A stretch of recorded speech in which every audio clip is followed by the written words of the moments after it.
जय Ghosh YouTube channel से राघव शर्मा रमन।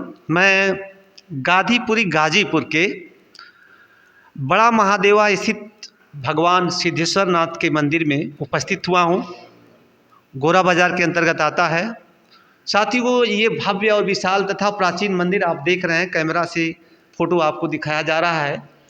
और मैं आज यहाँ पे बैठ कर के पुजारी जी से इसके इतिहास और इसके महत्व पर मैं थोड़ा सा प्रकाश डालने के लिए आपसे निवेदन करता हूँ कि आप पुजारी जी इसके इतिहास तथा इसके महत्व पर बताएं। जी, मैं पुजारी उमा शंकर भारती उर्फ दारा भाई के नाम से जाना जाता हूँ। ये देवाधिदेव बाबा सिद्धेश्वर नाथ महादेव हमारे आपरूपी स्वयंभू हैं। और ये कितने दिनों से हैं ये तो नहीं, लेकिन जब से मंदिर बना 300 वर्ष के लगभग हो गया है। ये कलकत्ते की व्यापारी का पहले जल मार्ग के द्वारा यातायात की साधन थी, तो उसकी जहाज़ यहीं पर मंदिर हमारा सामने अन्नपूर्णा मंदिर के नीचे में जहाज़ उसकी रुक गई। तो उसको स्वप्न हुआ, बाबा ने स्वप्न दिया कि मैं यहाँ हूँ, तुम मेरा मंदिर बनवाओ।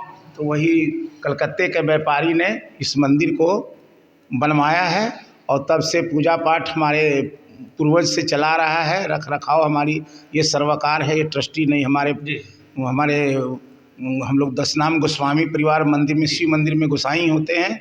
तो हम लोग गोस्वामी परिवार से हैं, भारतीय परिवार से। तो अभी वो उसकी देख रेख, पूरी संचालन, पूरी व्यवस्था, मंगला आरती, शयन आरती और जो श्रावण मास की पूरी मेला लगती है उसकी भी देख रेख हम पुजारी परिवार करते हैं। दिन भर में कई बार आरती होती है महाराज? दिन में यहाँ 2 ही बार आरती होती है। एक बार सुबह मंगला आरती होती है और शाम में शयन आरती है। दिन भर भक्त लोग आते हैं। दोपहर में मंदिर क्लोज हो जाती है 12 बजे, फिर 4 बजे खुलती है। जैसा कि आपने बताया कि प्रभु का ऐसा वरदान है या भक्ति का मतलब फल है कि आपके परिवार जब बच्चे की कुछ इस तरह से हुई थी तो आपके पिताजी को इन्होंने वर दिया था और चौथे पुत्र के रूप में आपने जन्म लिया। जी, मेरे पिताजी असल में मेरे दादा दादी नहीं थे, तो पिताजी ने बोले अकेले मैं हूँ, भोलेनाथ मुझे 4 संतान चाहिए। तो सबसे बड़ी बहन, बीच में 4 भाई, फिर एक नौ दुर्गा का पाठ रखा के फिर एक छोटी बहन हुई। मेरा पारिवारिक परिचय। हम अभी हमारे 3 परिवार, 3 भाई हमारे बाहर झारखंड में रहते हैं। सर्विस तो वहीं शिफ्ट कर गए और मैं यहाँ पर रहता हूँ, मैं अपने परिवार बाल बच्चों के साथ। मैं भी देखा मेरा परिवार, मैंने सत्य घटना घटा रहा हूँ अपनी बात, भक्त की बात से हट के, कि मेरी 2 लड़की हुई कन्याएं। उसके बाद लोग बोले अब तो लड़का नहीं होगा, लेकिन हम बोले महादेव का मैं भक्त हूँ, तो महादेव ने 2 लड़के भी दिया। बड़ी लड़की इंजीनियर है और बेंगलोर में, और बाकी और लड़की एक है वो बीटेक कर ली है और 2 लड़के हैं वो भी बीटेक कर रहे हैं। तो ये महादेव 5 मिनट में मनोकामना पूर्ण होती है। ये आप रूपी महादेव हैं। ये स्वयंभू हैं। ये यहाँ से आप जब गर्भगृह से पूजा करेंगे तो पूर्वाभिमुख यहाँ पर शंकर जी, पार्वती जी, हनुमान जी, नंदी जी और साइड में गंगा जी मिलेंगे। उत्तर ये दक्षिण में गंगा जी हैं। ये जितने भी मंदिर, काशी विश्वनाथ, मार्कंडेश्वर नाथ, सिद्धेश्वर नाथ, ये दक्षिण मुंह में है। और हमारे नंदी जी भी दक्षिण मुंह है, जैसे काशी विश्वनाथ में भी दक्षिण मुंह में बैठे हुए वो मतलब ये मंदिर दक्षिण मुखी है। दक्षिण मुखी है। इसके वेद की ऋचाओं में है, इसका जननी जन्मभूमि जाह्नवी च जनार्दन जन्म देह निवासत से जकारात पंच दुर्लभम। ये दुर्लभ स्थान है। यहाँ अगर चाह ले आदमी कि मैं अगर 10 दिन भी हवा पी के रहूँ तो हवा पी के रह सकता है। इतनी ऊर्जा है, जो मेरा अपना 62 वर्ष का अनुभव है, मेरे संज्ञान में जो आया मैंने देखा। और 40 दिन तक लगातार अगर हनुमान जी के यहाँ दर्शन कर लें तो उसको हनुमान जी स्वप्न में भी दर्शन दे देते हैं। तो महाराज जी ये बतावें कि जैसे किसी की मनोकामना पूरी हो जाती है तो विशेष रूप से वो क्या करता है? जब मनोकामना पूरी हो जाती है तो विशेष रूप से यहाँ के रुद्राभिषेक और श्रृंगार कराते हैं। अभी 55-60 वर्ष से कलकत्ते के गुप्ता परिवार हैं जो यहीं गोरा बाजार के हैं। वो सावन का पहला सोमवार को कलकत्ते से पूरे परिवार आते हैं, 50,000 रुपया खर्च करते हैं और यहाँ पहला श्रृंगार उन्हीं का होता है। अच्छा। हाँ, ये परंपरा चली आ रही है हमारे मंदिर की। सुना जाता है कि यहाँ पर मेला भी लगता है क्या? मेला सावन भर मेला लगता है। शिवरात्रि की विशेष मेला रहती है। पूरे जनपद के वासी भक्तजन यहाँ आके दर्शन होकर लाभान्वित होते हैं और अपने आप को प्रसन्न महसूस करते हैं, प्रसन्नता महसूस करते हैं। ये जो एरिया है गोरा बाजार के अंतर्गत आता है और गोरा बाजार में ये बड़ा महादेवा है, तो क्या प्रभु महादेव के नाम पर इसका नामकरण हुआ है क्या? नहीं नहीं, ये नाम तो देवादिदेव श्री सिद्ध स्थल, क्योंकि ये दक्षिण मुंह के उत्तर मुंह में नंदी जी बैठे हुए हैं ना, ये सिद्ध स्थल के नाम से सिद्धेश्वर नाथ महादेव, अच्छा। बड़ा महादेवा, इसलिए वो रखा गया कि आपरूपी पहले मंदिर बहुत कम हुआ करते थे। एक मंदिर हमारा यहाँ था, एक बुढ़वा महादेव करके हमारा और भी मंडी में थी, और हनुमान जी, बड़े हनुमान जी थे, राजा गाधी नरेश की भूमि थी वहाँ। तो अब तो परिवेश बदलते गया, हर चौक चौक में लोग मंदिर बनवा दिए। लेकिन पहले के ज़माने में हमारे पिताजी कहते थे 8 दिन तक मेला लगती थी शिवरात्रि में, बैलगाड़ी से लोग जमनिया वगैरह से दूर दूर दराज से हंसराजपुर तरफ से मर्दा से लोग आते थे और ये रहते थे।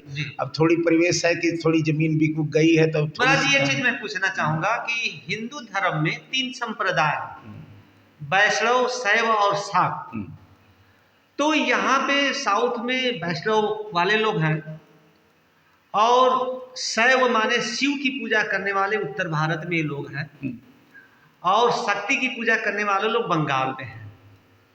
हर घर में, हर गांव में मैं देखता हूं कि शिव का मंदिर जरूर है, और गोस्वामी परिवार का उससे बहुत घनिष्ठ संबंध है। ऐसा क्या है? गोस्वामी ये ऐसा है कि जगत गुरु शंकराचार्य आए तो उन्होंने चारों मठों की निर्माण करवाया, और शिव मंदिर में गोस्वामी को उन्होंने प्रवेश करवाया। जगत गुरु शंकराचार्य हमारे आदि गुरु हैं, आज से 1500 वर्ष पहले उनका ये हुआ था। उन्हीं के मार्गदर्शन में हम लोग स्वयं मत से आज भी चले आ रहे हैं। गिरिपुरी, भारती, बनारण्य, सरस्वती तीर्थ, सागर, परवश, आश्रम, ये 10 टाइटल हम लोग का है गोस्वामियों का।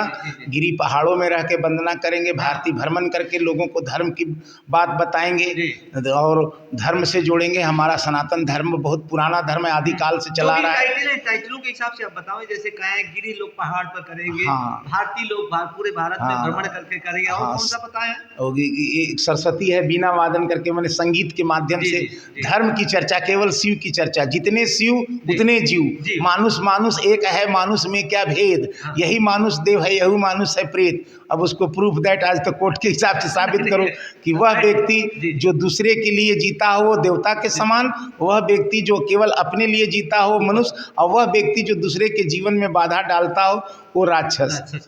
हाँ, तो शिव समान कोई दाता नहीं। शिव तो मुर्दा को भी जिंदा कर देते हैं। का मतलब ही कल्याणकारी, क्योंकि ये सत्यम शिवम सुंदरम, ये कल्याणम अस्तु, जीव का कल्याण केवल शिव, बिना शिव की पूजा किए हुए जीव का कल्याण नहीं हो सकता। और हमारे उसमें वेद की ऋचाओं में भी है कि सौराष्ट्र सोमनाथम च श्रीशैल्य मल्लिकार्जुनम उज्जैन्यम महाकालम ओंकारम ममलेश्वरम परल्याम वैद्यनाथम च डाकिन्याम भीम शंकरम श्वेतबंधे तु रामेशम नागेशम दारुकावने वाराणस्याम तु विशेषम त्र्यंबकम गौतमी तटे हिमालय तु केदारम घुस्मेशम च शिवालय एतानि ज्योतिर्लिंगाणि सायं प्रातः पठेत नर सप्त जन्म कृतम पापम स्मरणेन, 7 जन्म का पाप देता है।